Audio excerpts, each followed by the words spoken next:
Global Telling, you have a prepaid call from an incarcerated individual at Centinela State Prison, Centinela, California. This call and your telephone number will be monitored and recorded. You have a prepaid call. You will not be charged for this call. Thank you for using Global Telling. Hello. What's up? Hello. Hey, what's up, Bryant? What's up, my boy Alex? What's happening? Right here, man. So how you doing today, bro? I'm doing okay. A little tired, but I'm doing okay. Alright, man. So before anything, do you give me permission to record you for this interview? Oh, yeah, for sure. I'm down. Okay, well, let's get straight to it. That's all we've been waiting for. We're waiting, so we're just going to get straight to it, okay? Alright. Alright, so Mr. Bryant, how much time are you serving?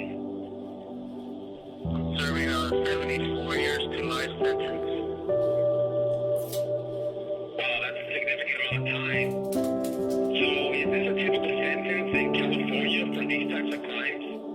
Is this normal? It was at the time when I got sentenced. I know that the laws have changed since then, but at the time that I was sentenced, in the early 2000s, yeah, it was pretty normal. Okay. So Mr. Bryant, so what exactly did you do? You want the actual, like, penal codes? Like, are you talking about, you want me to tell you exactly what took place? Yeah, let me know the straight penal code and exactly what took place. Okay, so I'm serving a 74-year to life term for murder, gang-related, with gang allegations, gang enhancement, gun enhancement, because it was a murder committed with a gun. I also picked up a 14-year sentence while I've been incarcerated for a stabbing, for assault with a deadly weapon. Originally, it was an attempted murder. I was able to get it down to an assault with a deadly weapon. What else? Oh, it was gang allegations on that, so they slapped up more time for that. And then I have a furnishing tools to aid in escape, and that one was, I think, 2 years. So they just stacked up. So we're talking about one crime that happened on the street, which was a murder with a gun. I got sentenced with a gun for the murder. And then the crime that was committed inside while I was incarcerated. It's funny because I just mentioned earlier about, I kind of briefed the audience on what we're already talking about, and I was telling him about how our country, America, has a mass incarceration problem, and I know some would say that we're criminals, right?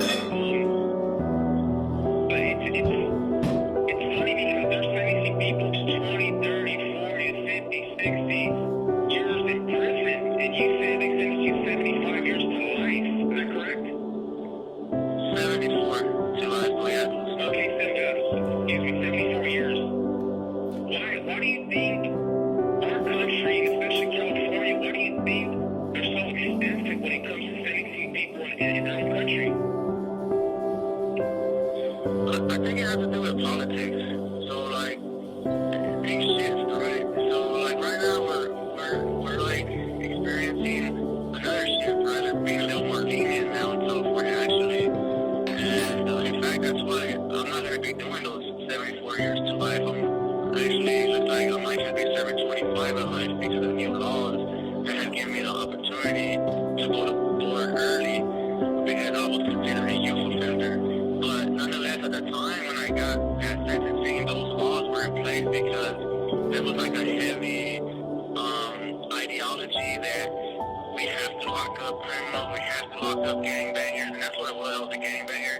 And there was like an epidemic of gang violence in California and all across the nation. And so the politicians had to do something about it, right? They want to get voted back into office.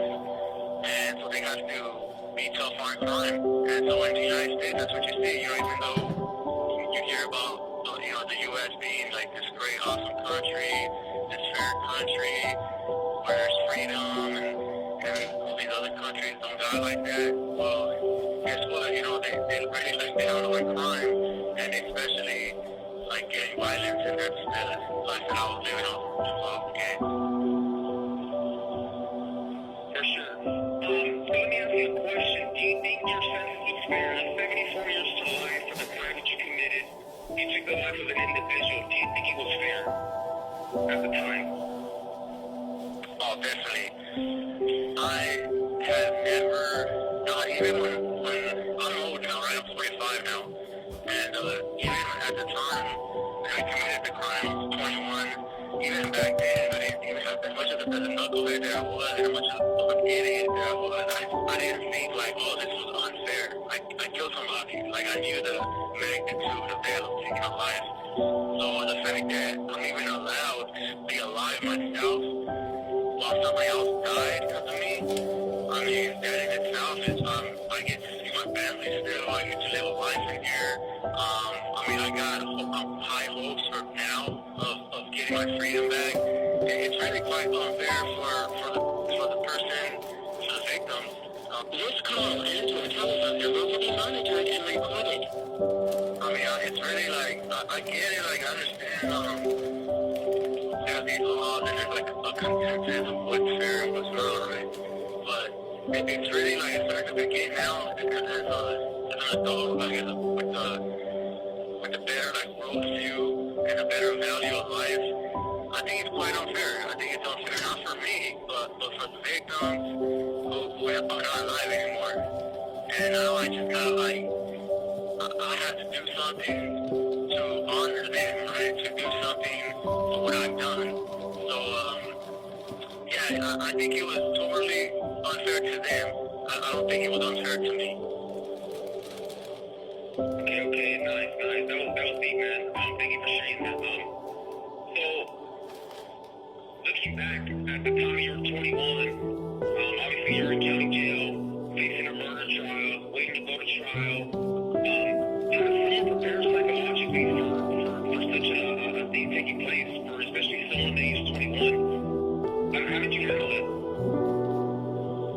Alright, so I committed the crime, just real quick fact. I committed the crime when I was 21, but I actually didn't get charged for the crime until I was 23. So I wasn't in trial until I was about 26, because it took years for us to go through the court process and all that. But I can give you two answers. Number one, like, today I can give you one answer as in retrospect, right? But I think what you're looking for is put me in the state of mind that I was as a young person, right? As that 22, 23, or when I first got charged with it. Well, I will tell you this, like, I didn't understand much of the mind. I didn't understand, like, my own personality. I didn't know my own motivations. I really didn't know, like, what moved me back then. I was just a crazy young dude involved in gangs, part of this gang culture. And really, I guess what did it for me was I just got deeper involved in gangs when I came to prison, right? This call and your telephone number will be monitored and recorded. In the court process, so even before I came to prison, we're talking about like LA County Jail. So yeah, so when I'm fighting my case, that's when I picked up that stabbing. I picked up another crazy case. You know, I tried to kill somebody while I was facing my murder. I hadn't even gotten to trial for the murder yet. I was still going to the court proceedings, and then I picked up this other case. So in a way, I just kind of like said, fuck everything, fuck my life, fuck the world, and fuck everybody. And I just didn't care. And so I guess it was like the easy way. That was the easy way to deal with things. You just double down. You double down on your madness. So it was really nothing that's calculating. I don't think it's calculating. It's just something really stupid and idiotic, really. And I had no